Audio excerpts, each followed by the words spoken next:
Employment चौक आणि नवीन RTO कार्यालयासमोरील अतिक्रमणांवर Solapur महापालिका अतिक्रमण विभागाने कारवाई करत अनधिकृत स्टॉल्स, हातगाड्या तसंच बांधकाम साहित्य हटवलं।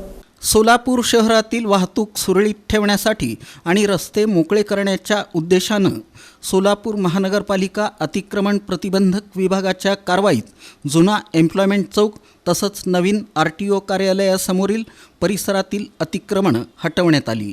या कारवाई दरम्यान रस्त्याच्या कडेला उभारलेली अनधिकृत स्टॉल्स, हातगाड्या तसंच बांधकाम साहित्य हटवण्यात आलं।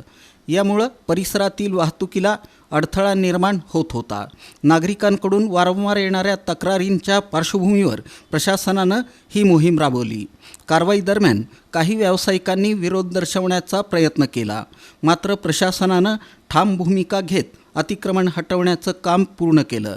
यावेळी मोठ्या प्रमाणात पोलीस बंदोबस्त तैनात करण्यात आला होता। महानगरपालिकेच्या अधिकाऱ्यांनी सांगितलं की शहरातील प्रमुख चौक आणि रस्ते अतिक्रमण मुक्त करण्यासाठी अशी मोहीम पुढेही सुरू राहणार आहे। तसंच नागरिकांनीही नियमांचं पालन करून प्रशासनाला सहकार्य करावं असं आवाहन करण्यात आलं आहे।